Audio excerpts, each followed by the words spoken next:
नमस्कार। पिछले 8 वर्षों में भारत के प्रधानमंत्री श्री नरेंद्र मोदी जी की सरकार ने अनेक योजनाओं की शुरुआत की, चाहे वो भारतवर्ष को वैश्विक शक्ति के तौर पर नई पहचान देना हो या फिर कोरोना जैसी विकट महामारी के समय देश के कोने कोने तक टीकाकरण को लेकर पहुंचना हो, या फिर जमीनी स्तर पर जुड़ी हुई अन्य समस्याओं के निदान की बात हो। जमीनी स्तर की समस्याओं की अगर हम बात करें तो जमीन का गिरता हुआ जल स्तर एक बड़ी समस्या है, जिसके विषय में नीति आयोग की एक रिपोर्ट में लिखा गया है कि वर्ष 2030 तक भारत के लिए सबसे बड़ी समस्या होगी जमीन का गिरता हुआ जल स्तर। सरकार ने इस पर ध्यान देते हुए वर्ष 2019 में पूर्व प्रधानमंत्री स्वर्गीय अटल बिहारी वाजपेयी जी के जन्म दिवस पर अटल भूजल योजना की शुरुआत की।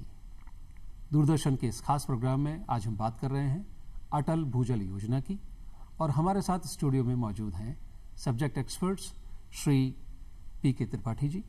आप रीजनल डायरेक्टर हैं central ground water board, government of India. आपका बहुत बहुत स्वागत है।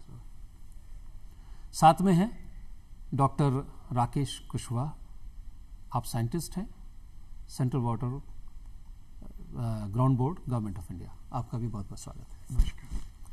त्रिपाठी जी, आपके साथ शुरू करते हैं बात को। सबसे पहले अटल भूजल योजना के विषय में विस्तार से जानकारी दें।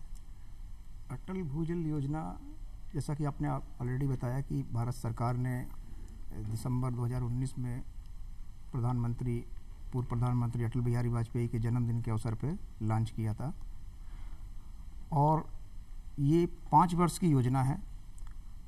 ये भारत के 7 राज्यों में, जिसमें कि राजस्थान भी एक राज्य है, उसके ग्राम पंचायत लेवल पे ये वाटर स्ट्रेस्ड ब्लॉक को कैसे पार्टिसिपेटरी वाटर मैनेजमेंट करके हम कैसे इम्प्रूव करें, इसके बारे में है। इसकी कुल लागत जो इसमें खर्च होगा 6000 करोड़ रुपए खर्च होने हैं। उसमें 3000 करोड़ रुपए वर्ल्ड बैंक दे रहा है, 3000 करोड़ रुपए सेंट्रल गवर्नमेंट दे रही है। इसमें 2 तरह के इंटरवेंशन होने हैं, एक सप्लाई साइड और डिमांड साइड इंटरवेंशंस। तो इसका मेन फोकस है डिमांड साइड इंटरवेंशन से कैसे हम पीपल्स को अवेयर करें और उससे वो ग्राउंड वाटर मैनेजमेंट में हमें इम्प्रूवमेंट मिले जो स्ट्रेस ब्लॉक है। तो मेन फोकस इसमें पीपल्स को इन्वॉल्व करके उनके थ्रू इस स्कीम का इम्प्लीमेंटेशन की जो कार्रवाई शुरू होती है उससे इन्वॉल्व करके इम्प्लीमेंटेशन में भी उनकी भागीदारी करना। जी, देखा जाए तो 6000 करोड़ रुपए एक बड़ी राशि है 7 राज्यों के लिए, वो भी एक ऐसी समस्या जो मूलभूत है और आगे बड़ी घातक साबित हो सकती है, और जिसमें केंद्र सरकार का 50% जो हिस्सा है 3000 करोड़ और बाकी वर्ल्ड बैंक की तरफ से 3000 करोड़ का निवेश होगा। राकेश जी, आपसे मैं जानना चाहूँगा कि इसके बेनिफिशरीज बाय एंड लार्ज कौन लोग रहेंगे? जैसा कि अटल भूजल स्कीम का जो कोर थीम है, ये बॉटम अप अप्रोच मेथड है। इसमें जो भी बेनिफिशरीज होंगे, चूँकि स्कीम इम्प्लीमेंट होगी एक ग्राम पंचायत लेवल पे, this is one of the best scheme जिसमें कि एक पीपल का पार्टिसिपेशन, क्योंकि बहुत सारी स्कीम्स हैं जो district level, state level, block level तक जाती हैं, लेकिन this is one of the special kind of scheme जहाँ पे ये ग्राम पंचायत के लेवल और विलेज लेवल तक जाएगी। तो जब ये स्कीम इम्प्लीमेंट हो रही है विलेज लेवल पे, तो इसमें इसके जितने भी स्टेक होल्डर्स हैं, जैसे विलेजर्स हैं, फार्मर्स हैं, विमेन हैं, स्कूल्स हैं, इंडस्ट्रीज़ हैं, या जो भी इकोनॉमिक एक्टिविटीज़ हैं, वो सारे इससे बेनिफिशरीज होंगे। क्योंकि अगर उस एरिया का, जो कि इसका मेन एक एम है, improvement of water level which is the ultimate goal of that scheme, तो अगर आपका जब एक स्कीम में इम्प्रूवमेंट ऑफ वाटर लेवल आता है तो उससे बेनिफिशियरी एक व्यक्ति नहीं होगा, बल्कि उससे रिलेटेड जितने भी होंगे, क्योंकि एक कॉमन रिसोर्स है, एक शेयर्ड रिसोर्सेज है, तो इसमें सारे लोग इससे बेनिफिटेड होंगे। और साथ में ये बताना चाहूँगा कि इस स्कीम जो है, भारत सरकार की एक और स्कीम चल रही है जल जीवन मिशन। जल जीवन मिशन में भी सोर्स और सस्टेनेबिलिटी की जो बात है वो इसको एक सपोर्ट प्रोवाइड करेगी इसमें स्कीम में, क्योंकि राजस्थान के परिप्रेक्ष्य में अगर देखा जाए तो 80% स्कीम्स या 80% जल जीवन स्कीम्स जो हैं वो they are based on the ground water. और ग्राउंड वाटर तो कहीं ना कहीं दोनों अलग अलग स्कीम इंटरलिंक्ड भी है। इंटरलिंक भी है, क्योंकि अगर ग्राउंड वाटर बेस्ड स्कीम्स हैं जो कि इसमें हर घर पे जल को पहुंचाना है, इस स्कीम में अब जल को पहुंचाना है तो हमें सोर्स के बारे में भी देखना पड़ेगा। राजस्थान के परिप्रेक्ष्य में चूंकि बहुत वाटर क्राइसिस है जैसा आपने कहा, तो अब इसके अंदर इस स्कीम के थ्रू हम जब सोर्स को सस्टेन करेंगे तभी हर घर में जल पहुंचेगा। तो ये स्कीम अटल भूजल उसके लिए भी एक बहुत बड़ा सपोर्ट और एक बैकबोन प्रोवाइड करेगी। हर नल को जल की आवश्यकता है, हर व्यक्ति के जीवन के लिए जल की आवश्यकता है, इससे आप इनकार नहीं कर सकते। लेकिन प्रकृति ने हम सब के लिए जो भी संसाधन दिए हैं, ये संसाधन दिए हैं, हमारी जिम्मेदारी बनती है कि हम उनका जुडिशियस और विवेकपूर्ण इस्तेमाल करें, उनका दोहन या अविवेकपूर्ण उसका इस्तेमाल करें। अगर हम आदत की बात करें, इसमें आदत के पार्ट पर भी मैं बिहेवियरल एस्पेक्ट पर भी आऊँगा, तो हम में से कितने ही लोग होते हैं कि जब देखते हैं पानी बह रहा है, किसी भी कारण से बकेट फुल हो गई है, उसके ओवरफ्लो हो रहा है, तो हम उसके बारे में बहुत ज़्यादा चिंतित नहीं होते हैं कि हमें उसे बंद कर देना चाहिए। पानी पैदा नहीं हो रहा है, इसी ज़मीन से आ रहा है। वर्षा से जो पानी आता है वो ईश्वरीय प्रकृति है, उस पर कंट्रोल नहीं है, कभी कम हो सकता है, कभी ज़्यादा हो सकता है, कभी बाढ़ आती है, सरप्लस होता है तो वो एब्जॉर्ब भी नहीं होता और वो फ्लड के फॉर्म में बाहर ही निकल जाता है। तो ज़मीन का जल स्तर बना रहे, न केवल आपके और मेरे भविष्य के लिए बल्कि आने वाली पीढ़ियों के लिए, ये आपके और मेरे हाथ में है। आगे की तरफ बढ़ते हैं कि जब ये समस्या इतनी गहन है और इतनी बड़ी राशि का इसमें इस्तेमाल किया जाना है और एक कम समय में 4-5 साल में ही इसको पूरा करना भी है, तो निश्चित तौर पर इसमें कोई ना कोई रणनीति, स्ट्रेटेजी के इस्तेमाल किया गया होगा। मैंने जैसा जानकारी पाई कि इसमें 4 पॉइंट स्ट्रेटेजी यूज़ की गई। वो 4 पॉइंट स्ट्रेटेजी क्या है? 4 पॉइंट में जो आप मैंने शुरू में बताया कि जैसे water demand side and supply side management, और इसमें क्या है कि जो हम जो पैसा खर्च कर रहे हैं वो डिपार्टमेंट का जो इंफ्रास्ट्रक्चर है उसको भी इन्हेंस करना है और लोगों की भागीदारी करनी है।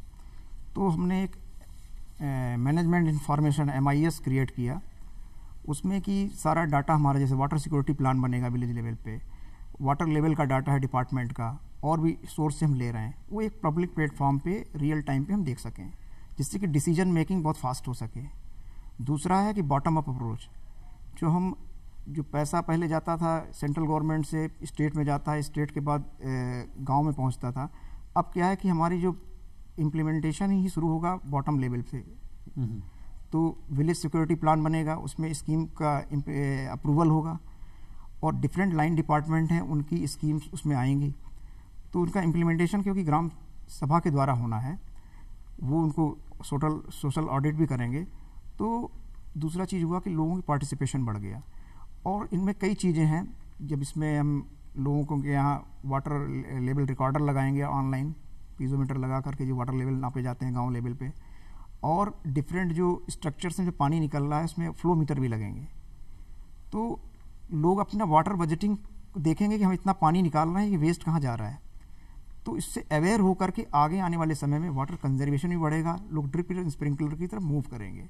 तो ये 2-3 चीज़ें हैं, 4 चीज़ें जो कि लोग इम्प्लीमेंट करेंगे आगे, और इसी के बेस पे प्रोग्राम आगे बढ़ेगा। तो जो MIS का जो प्लेटफॉर्म डेवलप किया जाएगा जिस पे रियल टाइम डेटा की उपलब्धता रहेगी, क्या वो आम व्यक्ति के लिए भी उसकी उपलब्धता? हाँ, उपलब्धता रहेगी। उसमें ऐसा है कि उसमें एडिट नहीं कर सकता है, लेकिन वो देख सकता है, और बाकी जो डिपार्टमेंट वाले अपना उसमें डाटा डालेंगे और वाटर सिक्योरिटी प्लान उसमें डाले जाएंगे, उसमें देख सकते हैं। सारे जन भागीदारी से ही होंगे।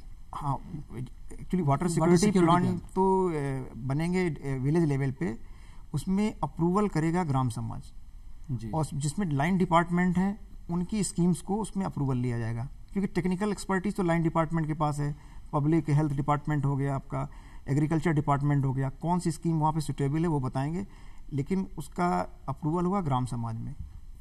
यानी कि लोकल प्रॉब्लम के लिए लोकल सोल्यूशन लोकल लोगों द्वारा, क्योंकि आप अपनी समस्या के बारे में ज़्यादा बेहतर जानते हैं, ना कि वो व्यक्ति जो दूर बैठा है, ये सिर्फ कागज पर किसी पॉलिसी के डेवलपमेंट की बात करता है। और इसके लिए सपोर्ट सिस्टम इसमें एक चीज़ मैं और ऐड करना चाहूँगा कि ये सारा जो फंड का फ्लो होगा सेंट्रल से स्टेट विलेज लेवल तक, PFMS मतलब उस सिस्टम पे होगा, तो सारा ट्रांसपेरेंसी रहेगी, यानी सीधे एंड यूजर के पास। हाँ, पूरा ट्रांसपेरेंट। PFMS किसी तरह का इंसेंटिव भी इसमें रखा गया है? हाँ, इंसेंटिव है। एक्चुअली ये इंसेंटिव बेस ही स्कीम ही है।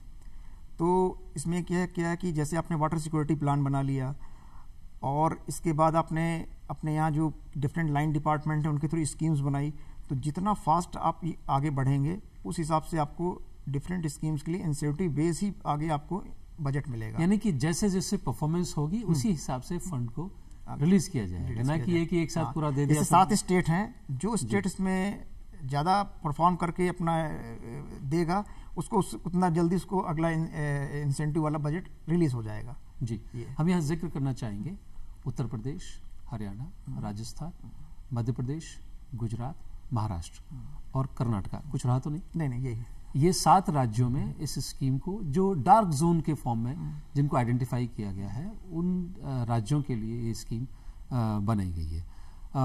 राकेश जी, आपके पास आता हूँ मैं। किसी भी पॉलिसी के प्रॉपर एग्जीक्यूशन के लिए एक इंस्टीट्यूशनल फ्रेमवर्क की आवश्यकता होती है। क्या इस पॉलिसी में भी किसी प्रकार का इंस्टीट्यूशनल फ्रेमवर्क बनाया गया है? बिल्कुल, क्योंकि ये एक इम्पॉर्टेंट स्कीम है, तो इसके लिए एक प्रॉपर क्योंकि अगर आपका इंस्टीट्यूशनल अगर स्ट्रेंथ नहीं होगी, अगर एक प्रॉपर इंफ्रास्ट्रक्चर नहीं होगा, तो हम डेफिनेटली जो सर्विसेज हैं वो आगे रूट लेवल तक प्रोवाइड नहीं कर पाएंगे। तो ये पूरी जो स्कीम है, अगर इंडिया के कॉन्टेक्स्ट में अगर देखा जाए तो ये जो स्कीम है 6000 करोड़, उसमें से 1400 करोड़ जो अलोकेटेड हैं वो एज ए इंस्टीट्यूशनल स्ट्रेंथनिंग और कैपेसिटी बिल्डिंग के लिए हैं। अगर हम इसमें से देखें तो जो राजस्थान का जो पार्ट है, जो यहाँ पे स्कीम 2 पार्ट में डिवाइडेड है, इन्वेस्टमेंट कंपोनेंट और एक आता है इंसेंटिव कंपोनेंट। तो पूरे राजस्थान के लिए करीब 1189 करोड़ की स्कीम सैंक्शन है। Out of this 1189 crore 164 crore जो है वो इंस्टीट्यूशनल स्ट्रेंथनिंग और कैपेसिटी बिल्डिंग के लिए एलोकेटेड हैं, और रिमेनिंग 1024 करोड़ जो रुपए हैं वो आपके इंसेंटिव कंपोनेंट्स हैं। तो इंस्टीट्यूशनल स्ट्रेंथनिंग, इसके अंदर भी फर्दर जो है इसको हम लोगों ने 3 और 4 भागों में इसको जो मेन डिवाइड किया है, जिसमें कुछ वर्क्स होंगे, कुछ प्रोक्योरमेंट होगा और कुछ इसमें हायरिंग ऑफ सर्विसेज हैं, जैसे कि आपका इस्टेब्लिशमेंट ऑफ लेबोरेटरीज हैं, GIS हैं, आपके डेटा सेंटर्स जो कि ग्राम पंचायत लेवल पे इस्टेब्लिश होंगे वो हैं। इसके अलावा हायरिंग ऑफ जो सब्जेक्ट हैं डोमेन एक्सपर्ट्स हैं, जैसे इसके अंदर एक है engagement of district implementation partners, DIPs। तो ये वही लोग हैं, NGOs, जो कि रूट लेवल पे जाके ग्राम पंचायत के स्तर पे काम करेंगे और लोगों को मोबिलाइज करेंगे, सेंसिटाइज करेंगे, उनकी कैपेसिटी बिल्डिंग करेंगे। तो इनमें सब्जेक्ट एक्सपर्ट्स, डोमेन, तो इनकी सर्विसेज को हायर करना। DPMU जो डिस्ट्रिक्ट प्रोजेक्ट मैनेजमेंट यूनिट्स हैं, उसमें जो टेक्निकल स्टाफ्स हैं उनको हायर करना। आपके सारे data centres, GIS labs, computer, peripherals, ये सारा खर्चा इसमें होगा। इसके अलावा प्रोक्योरमेंट्स, जैसा कि RD सर ने बताया कि इसमें बहुत सारे और भी मॉनिटरिंग वाला पार्ट भी इन्वॉल्व है। तो इसके अंदर करीब करीब हम लोग राजस्थान में 760 पीजोमीटर्स कंस्ट्रक्शंस करने जा रहे हैं। उस 760 में से करीब 250 हम लोगों ने पीजोमीटर कंस्ट्रक्ट भी कर लिए हैं। और इस पीजोमीटर जब कंस्ट्रक्ट होंगे तो ये एक उसका वर्क का पार्ट हो गया। और इसके अलावा हमारे पास में और भी हैं, जैसे कि प्रोक्योरमेंट में आया वाटर लेवल मॉनिटरिंग इंस्ट्रूमेंट्स को परचेज करना, रेन गैस मॉनिटरिंग स्टेशंस को परचेज करना, इसके अलावा वाटर क्वालिटी किट्स को परचेज करना। तो ये सारे कंपोनेंट्स उसके पार्ट्स हैं। तो ये सब मिला के, और फिर इसके बाद जो एक और पार्ट आता है आपका कैपेसिटी बिल्डिंग, जो IEC एक्टिविटीज़ में आएगा। लोगों को सेंसिटाइज करना through audio, visuals, hoarding, flexes, और ट्रेनिंग्स पार्ट इम्पार्टेड करना, लाइन डिपार्टमेंट्स को ट्रेनिंग देना, ग्राम पंचायत को ट्रेनिंग देना, ब्लॉक लेवल पे। तो ये सारे काम इस इंस्टीट्यूशनल स्ट्रेंथनिंग और कैपेसिटी बिल्डिंग में आएंगे। वंडरफुल। यानी कि पूरी तरह एक वैज्ञानिक दृष्टिकोण को विकसित करते हुए और चरणबद्ध तरीके से और पूरे टेक्निकल सपोर्ट के साथ में स्कीम को लेके आगे बढ़ा गया, ना कि घोषणा कर दी गई और फिर कुछ फंड एलोकेट कर दिए, फिर उसका प्रॉपर यूज़ हो रहा है या नहीं हो रहा है, या आउटकम जैसा आपने कहा कि भाई इम्प्लीमेंटेशन बेस्ड है, आपने इतना कर लिया तो आगे का पैसा आपको रिलीज। मैं इसमें एक चीज़ और ऐड करूँगा शर्मा जी, कि जैसा सामने बताया कि जो इंसेंटिव कंपोनेंट वाला जो पार्ट है, इसमें हम लोग के पास में DLIs फिक्स हैं, जो कि एक रिजल्ट फ्रेमवर्क की बात करते हैं, क्योंकि जब पूरा एक फ्रेमवर्क बनता है तो उसमें रिजल्ट ओरिएंटेड है। क्योंकि इस स्कीम की एक खासियत है P for R, program for result, मतलब जो बेस्ड है। इसमें जितना आप अचीवमेंट करेंगे उतने हिसाब से आपको डिसबर्समेंट होगा, या आपको परफॉर्मेंस बेस्ड है, इसलिए इसको इंसेंटिव बेस्ड, इसलिए इंसेंटिव बेस्ड है। अब इसमें उन्होंने फिक्स इंडिकेटर्स बना ले। अगर आपने कुछ ग्राउंड वाटर डेटा से रिलेटेड रिपोर्ट्स हैं, मतलब ये DLI 1, DLI 2, DLI 3, 4, 5 इस तरह के इंडिकेटर्स हैं। पहला इंडिकेटर जो ये बताता है हमें कि अगर आपने जितने हमारे ग्राउंड वाटर डेटा से रिलेटेड रिपोर्ट्स हैं, हाइड्रोलॉजिकल है, वाटर लेवल है, वाटर क्वालिटी, अगर उस ब्लॉक की है, उस ग्राम पंचायत की, आपने उसको लेके डिस्क्लोज कर दिया तो आपको एक पार्ट डिसबर्स होगा। ऐसे अगर आपने वाटर सिक्योरिटीज प्लान को प्रिपेयर कर लिया तब आपको उसका पार्ट रिलीज होगा। तो ये सारे इंडिकेटर्स हैं। अगर आपने वाटर प्रैक्टिस अडॉप्ट की है वाटर यूज एफिशिएंसी की उस एरिया में, देन आपको रिलीज होगा। इसी तरह से अगर लास्ट वाला जो पार्ट है आपका इम्प्रूवमेंट ऑफ वाटर लेवल, तब आपको रिलीज होगा। तो ये सारे इंडिकेटर्स हैं जिसके बेसिस पे ये सारे फंड्स रिलीज होंगे। Tripathi ji, thank you sir, बहुत वाइटल इन्फॉर्मेशन दी और आपने डिटेलिंग के साथ बताया कि किस तरह से इसका एक फ्रेमवर्क तैयार किया गया और उसकी प्रॉपर मॉनिटरिंग भी होगी। प्रोजेक्ट इम्प्लीमेंटेशन सबसे बड़ी समस्या होती है, क्योंकि अच्छी रणनीति, अच्छी नीतियाँ तो बन जाती हैं कागज़ों में, लेकिन जब तक एग्जीक्यूशन प्रॉपर नहीं होगा कोई भी काम सफल नहीं हो सकता है। तो इसका प्रोजेक्ट का इम्प्लीमेंटेशन किस किस तरह से, किन किन चरणों में है, किस प्रकार से होगा? प्रोजेक्ट जो जैसे आप जानते हैं कि नेशनल लेवल से इसको लॉन्च किया गया था और बॉटम अप अप्रोच है। तो फर्स्ट हो गया हमारा नेशनल लेवल पे national program implementing agency NPMU, जो सेंट्रल गवर्नमेंट का है। वहाँ पे मिनिस्ट्री ऑफ वाटर रिसोर्सेज के साथ में उसका बना है और उसमें CGW भी उसमें मेन टेक्निकल सपोर्ट देने के लिए है। उसके बाद स्टेट लेवल पे state programming management unit SPMU, वहाँ पे आपका जो नोडल डिपार्टमेंट है इसका, जो स्टेट में जैसे राजस्थान में ग्राउंड वाटर डिपार्टमेंट है, वो इसको मतलब हेड करेगा और कितने भी लाइन डिपार्टमेंट और अदर इसके मेंबर्स रहेंगे। और आपका डिस्ट्रिक्ट लेवल पे आपका DPMU, ये डिस्ट्रिक्ट कलेक्टर की अध्यक्षता में कमेटी रहेगी। इसमें भी एक नोडल ऑफिसर रहेगा ग्राउंड वाटर डिपार्टमेंट का और डिफरेंट लाइन डिपार्टमेंट है आपके, वो इसके मेंबर्स रहेंगे। फिर ये ग्राम समाज लेवल पे, क्योंकि ग्राम सभा में इसको जा कर के scheme water security plan implement कराना है, तो एक 2-3 एसोसिएशन होते हैं आपके। एक होता है वाटर यूज़र एसोसिएशन, फिर सैनिटेशन की कमेटी है, ये सारी बनी हुई हैं। तो इनमें इनपुट्स आएंगे, वहाँ पे ये उसके लेवल पे वो अपना प्रोग्राम बना करके अप्रूव कराएंगे। और इसमें 3 स्टेज पे फिर मॉनिटरिंग भी है। नेशनल NPMU कुछ जगह पे जाके इतने परसेंटेज हमको रैंडम चेक करना है, ग्राम समाज में क्या काम हो रहा है उसका वेरिफिकेशन करना है। फिर SPMU भी देखेगी रैंडमली और डिस्ट्रिक्ट लेवल पे जो कमेटी है वो भी चेक करेगी। तो इस तरह पे 3 टायर सिस्टम है और पूरा इसमें दिया गया है कि इस लेवल से इसको इम्प्लीमेंट करना है। जी, जब भी लोगों के साथ डील करने की बात आती है तो एक सबसे बड़ी लिमिटेशन होती है लोगों का बिहेवियर। ख़ास तौर से जब भी कोई नई चीज़ आती है तो हम वही करते हैं जो हमारी पुरानी आदतें होती हैं, और ट्रेनिंग एक ऐसा टूल है जिसके बदले हम लोगों के व्यवहार में परिवर्तन ला सकते हैं। वाटर कंजर्वेशन की बात हो, प्रिजर्वेशन की बात हो, या फिर contributing to enhance the ground water level की बात हो, training is the most part of the whole process. Coming to Rakesh ji, your take on that. देखिए, इस स्कीम का जो एक मेन थीम है, वो मेन थीम यही है कम्युनिटी पार्टिसिपेशन और चेंज इन बिहेवियर। गवर्नमेंट की बहुत सारी स्कीम्स आती हैं, लेकिन वो सारी स्कीम्स अगर आप देखें तो जितना हमें उनसे एक्सपेक्टेड बेनिफिट हैं, उतने एक्सपेक्टेड बेनिफिट हमें उतने मिल नहीं पाते। क्यों?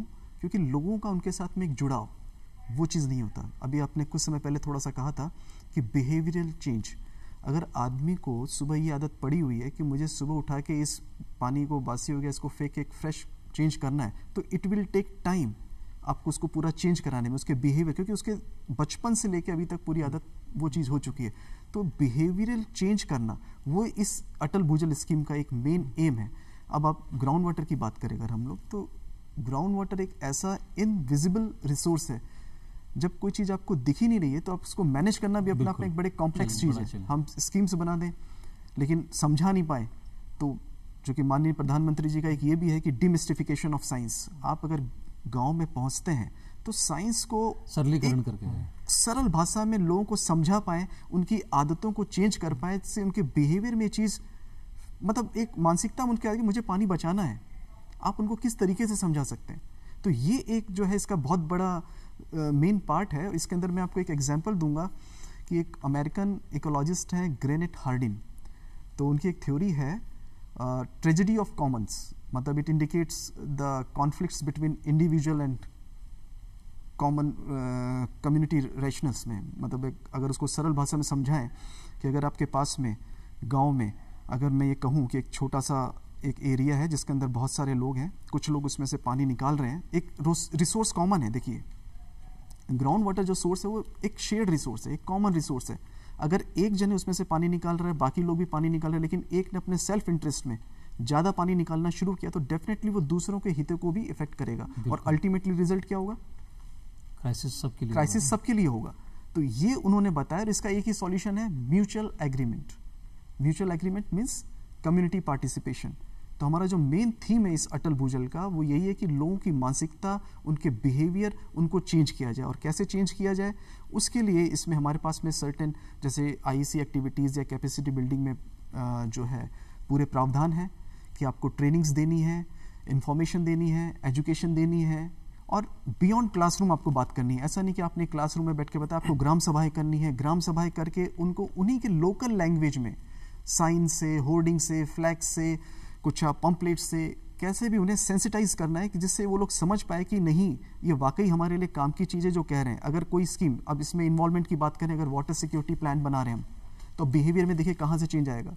एक मैंने स्कीम ला के उस गाँव में जस्ट एक कर दिया कि यहाँ फला जगह चेक डैम्स बनेंगे, लेकिन उसकी यूटिलिटी है या नहीं है, वहाँ के जो लोग हैं वो ज़्यादा अच्छे से समझेंगे। तो एक इसके अंदर जो एक ड्राइवर्स होते हैं, जो मेन, जब आपकी विलेज वाटर यूजर्स कमेटी जब इसमें बनेगी, तो उस कमेटी में इक्वल पार्टिसिपेशन मीन्स वीमेन का भी एक इक्वल पार्टिसिपेशन होना चाहिए। समाज के हर वर्ग से एक लोगों का प्रतिनिधित्व हो, और उनको हम डीआईपीज जब करेंगे तो उन डीआईपीज के थ्रू हम इन लोगों को सेंसिटाइज करेंगे। और कैसे समझाएंगे, इसीलिए हमने इसके अंदर एक और भी रखे हैं, सोशियो इकोनॉमिक एक्सपर्ट्स, क्योंकि बिहेवियर को चेंज करना है तो टेक्निकल के साथ साथ में सोशियो इकोनॉमिक एस्पेक्ट्स के बारे में बात करनी पड़ेगी। हमें उन्हें बैठ के समझाना पड़ेगा कि अगर आज आपका पानी जो है नीचे चला जा रहा है, अगर हम लोग उसको ध्यान नहीं रखेंगे तो क्या होगा? पीपल आर माइग्रेटिंग, लोग उस गांव से दूसरे गांव में पलायन करेंगे। अगेन मैरिज के कॉन्फ्लिक्ट्स होंगे, लोग अपनी बेटियां, नहीं भाई मैं अपनी शादी वहाँ नहीं करूँगा क्योंकि मैं दूंगा तो उसको पानी लेने के लिए कितना दूर जाना पड़ेगा। तो ये सब चीज़ों से जब उनको आगाह करेंगे, उनको सेंसिटाइज करेंगे, अगर आपने अभी ध्यान नहीं दिया और आप लोगों के सहयोग से ये चीज़ नहीं होगी, तो फिर ये दिन भी आएगा, तो लोगों के बिहेवियर में चेंज होगा। This is most important.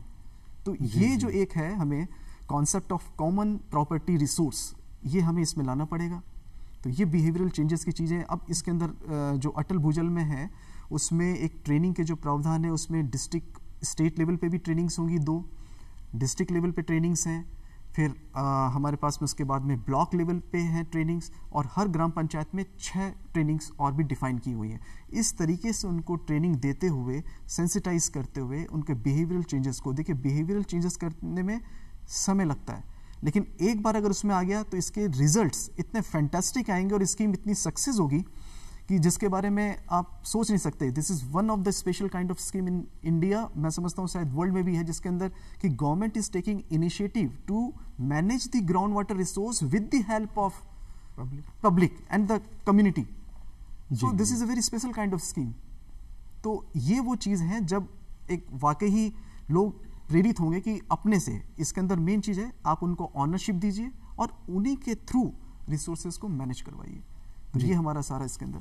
Rakesh ji, बहुत सरल तरीके से आपने बात को समझाई कि समस्या का समाधान आपके पास है। हाँ। मुझे जब इतना ही चाहिए था तो मुझे ग्लास में आधा ही भरना था, ना कि आधा पी करके छोड़ देना और अंततः मैं उसे वॉश बेसिन में फेंक देता। आई थिंक शुरुआत सबसे पहले यहीं से होगी। जस्ट लास्ट सम अप करते हुए 1 मिनट में आपसे त्रिपाठी से जानना चाहेंगे कि ग्रामीण क्षेत्र के अलावा आप किस तरह की एक्सपेक्टेशन रखते हैं कि बाकी लोग भी इस कंजर्वेशन में, प्रिजर्वेशन में या इस समस्या के निदान में अपना योगदान किस तरह से दे सकते हैं? जस्ट 1 मिनट में। देखिए, ये जो स्कीम है अभी तो रूरल लेवल की स्कीम है और कोई नई चीज़ नहीं कर रहे हैं इसमें। जो भी काम हो रहे हैं लाइन डिपार्टमेंट पहले कर रहे थे, उनको कन्वर्जेंस करा करके पीपल्स का पार्टिसिपेशन करा रहे हैं। तो खाली हमने इसका एक मोल्डिंग कर दी है। आपका एग्रीकल्चर डिपार्टमेंट अपना काम कर रहा है, वाटर कंजर्वेशन वाला अपना कर रहा है, सबकी स्कीम्स हैं, विलेज लेवल पे उसका अप्रूवल हुआ और पीपल्स के द्वारा उसको इम्प्लीमेंट किया जा रहा है। तो ये चीज़ आज यहाँ पे शुरू हुई है, तो कल आने वाले समय में इसी मॉडल को हम बाकी जो हमारे एरिया हैं जहाँ पे कि इसी तरह की प्रॉब्लम है, वहाँ भी इसको हम रेप्लिकेट कर सकते हैं। जी, और अंत में राकेश जी आपसे किस प्रकार की टारगेट या टारगेट वैल्यूज़ या बेस लाइन इस प्रोजेक्ट में रखी गई है? बेस वैल्यूज़ और टारगेट्स, जैसा कि मैंने आपको बीच में बताया था कि हमारे इसमें जो टारगेट्स हैं, रिजल्ट्स हैं, वो डिसबर्समेंट लिंक इंडिकेटर से फिक्स हैं। आपको disclosure of all the ground water data, फिर आपके पास में आता है preparation of water security plans, फिर आपका आता है convergence of all ongoing activities and new schemes, adoption of new practices for efficient water use and improvement of water level. These are the main framework जिस पे की पूरी schemes dependent है और फंड भी इसी सब्सिडीज पर। जी, हमने इसमें कम्युनिटी का मुझे लग रहा है कि एक बड़ा रोल है। बहुत। क्या किस तरह से हम कम्युनिटी सर्विसेज को सेंसिटाइज कर सकते हैं या developing new such kind of clubs, और क्योंकि हमारा देश क्या संस्कृति से ड्रिवन है, हम चाहे वृक्षों की पूजा करते हैं क्योंकि हमारी संस्कृति से ड्रिवन है, और हमने सबकॉन्शियसली समझ लिया कि वृक्ष हमारे लिए जीव है, हमारे जीवन के लिए इंटीग्रल पार्ट है। तो पानी की समस्या को हमारे संस्कृति में बच्चे के जन्म पर कुआं पूजन यानी कि जल के प्रति सम्मान की बात है। मॉडर्न टाइम में हम किस प्रकार से लोगों को सेंसिटाइज कर सकते हैं, अवेकन कर सकते हैं? मॉडर्न टाइम में अगर आप देखें तो हमें जो इस वक्त में अगर सबसे ज़्यादा ध्यान देना चाहिए, रिचार्ज या इम्प्रूवमेंट तो है ही है, हमें इस वक्त में सबसे ज़्यादा ध्यान देना चाहिए use of grey water, recycle और रीयूज़ का। क्योंकि आप देखें कि बहुत सारी कंट्रीज़ हमारे पास में ऐसी हैं जिनके पास में कोई भी वाटर सोर्सेज नहीं, but still they are there. क्यों? Because of use of grey water. तो हमें कम्युनिटी को बताना पड़ेगा कि अब वो समय आ गया है कि पानी एक पैदा नहीं हो सकता, लेकिन आप उसको रिसाइकिल और रीयूज के जरिए जनरेट कर सकते हैं और यूज कर सकते हैं और सेव कर सकते हैं। जी, चलते चलते त्रिपाठी जी, पब्लिक के लिए क्या संदेश है? पब्लिक के लिए तो यही संदेश है कि जैसे ये अटल जल स्कीम है, तो सब मिलजुल करके सब, क्योंकि ग्राउंड वाटर का एवरीबॉडी इज स्टेक होल्डर, तो सबको मिल के प्रयास करना है, तभी इसमें सफलता मिलेगी। जी, कम शब्दों में लेकिन सटीक बात आपने कही है, और मुझे लगता है कि ये वो जिम्मेदारी है जो कलेक्टिव आपकी और मेरी सभी की है। सरकार एक पॉलिसी फ्रेमवर्क बना सकती है, फंडिंग अरेंज कर सकती है, लेकिन अंततः उसकी इफेक्टिवनेस आप और मैं ही तय करेंगे with the help of behavioural changes. I think मुझे लगता है इसमें कीवर्ड सबसे इम्पोर्टेंट ये है कि हम बिहेवियरल चेंजेस कर लेंगे तो समस्या, जो इतनी बड़ी विकट समस्या है जिसके ऊपर ये भी कहा गया है कि अगला वर्ल्ड वॉर पानी की समस्या को लेकर के होगा, तो अभी भी वक्त है, हम समय रहते हुए जाग जाएं और अपनी राष्ट्र के प्रति, समाज के प्रति और खुद के प्रति महत्वपूर्ण जिम्मेदारी को समझते हुए बहुत विवेकपूर्ण तरीके से जल का उपयोग करें, या जो भी दूसरे नेचुरल रिसोर्सेज हैं उन्हें जुडिशियसली यूज़ करें। आप दोनों ने समय निकाला, स्टूडियो में आए और वाइटल इन्फॉर्मेशन, सटीक इन्फॉर्मेशन हमारे दर्शकों के लिए साझा की। आपका धन्यवाद। आज के लिए इतना ही, नमस्कार।